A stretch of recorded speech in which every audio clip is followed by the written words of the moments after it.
গভীর রাত্রে হযরত ফাতিমা রাদিয়াল্লাহু তাআলা আনহা ইন্তেকাল করলেন। কিছু সংখ্যক সাহাবীদের কাছে খবর দিয়া অল্প সময়ের ভিতরে জানাজার ব্যবস্থা করা হলো। হযরত আবু যর গিফারী রাদিয়াল্লাহু তাআলা আনহু কবরের ভিতরে নেমে গেলেন। কবরের ভিতরে নেমে গিয়া হযরত আবু যর বলেন, রে কবর, তোর ভিতরে আজকে কাকে রাখবো, তুই কি তা জানিস নাকি? কোনো জবাব আসে না।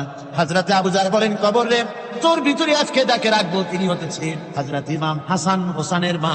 বেহেশতের সমস্ত জওয়ানদের সরদার হবেন যারা, সেই দুইজনের মা তোর ভিতরে রাখবো, খবরদার বেয়াদবি করবি না। কোনো জবাব না পেয়ে হযরত আবু যর বলেন, ওগো কবরের মাটি, তোর ভিতরে কাকে রাখবো কি জানিস?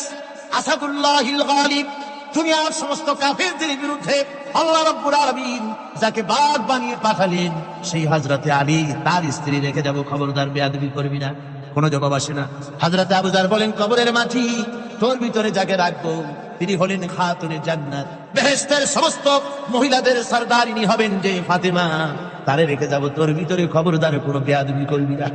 আবার হযরত আবু যর বলেন, কবরের মাটি, তোর ভিতরে কারে রাখবো কি জানিস? তোর ভিতরে আজকে যাকে রেখে দিতেছি তিনি হলেন আখেরি জামানার পয়গম্বর বিশ্বনবী জনাবে মুহাম্মদুর রাসূলুল্লাহ সাল্লাল্লাহু আলাইহি ওয়াসাল্লামের কলিজার টুকরা মা ফাতেমাকে তোর ভিতরে রাখবো, খবরদার কবরের মাটি বেয়াদবি করবি না। কিতাবে এসেছে হযরত আবু যরকে বাড়ি শুনতে পেলেন, আওয়াজ এলো, কে যেন বলতেছে, রে আবু যর, আমি ফাতেমা কি চিনি না, হাসান হোসেনের মা কি চিনি না, আলীর স্ত্রী চিনি না, রাসূলের মেয়ে মা ফাতেমা কি চিনি না। আমল যদি ভালো হয় আমার ভিতরে, আমল ভালো নিয়ে যে আসবে শান্তিতে থাকবে, আর আমল যদি খারাপ হয় আমার ভিতরে, তার অবস্থা চূড়ান্ত হয়ে যাবে। আমার ভাইরা, আমার বন্ধুগণ, আমলের উপরে ভিত্তি করে কিয়ামতের দিন নাজাত হবে। আমল যদি খারাপ হয়ে যায় কিয়ামতের দিন কেউ তাকে বাঁচাতে পারবে না।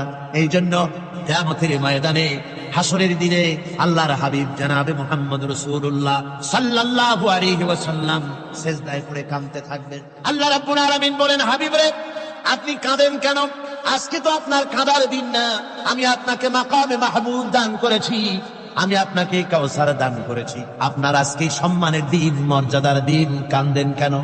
আল্লাহর হাবিব বলবেন, রব্বুল আলামিন, মাকামে মাহমুদ পেয়েছি, কাউসার পেয়েছি, কান্দি এই জন্য আমি দেখতে পাচ্ছি আবার সামনে দিয়া ফেরেশতারা আমার উম্মতগুলি জাহান্নামের দিকে নিয়ে যায়।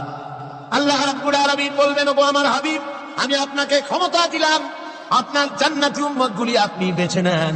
আল্লাহর হাবিব তার জান্নাতের উম্মতগুলি বাঁচতে থাকবেন। হযরত আয়েশা বলেন, ইয়া রাসূলুল্লাহ, কিয়ামতের ময়দানে লক্ষ কোটি কোটি মানুষের ভিতরে আপনার জান্নাতি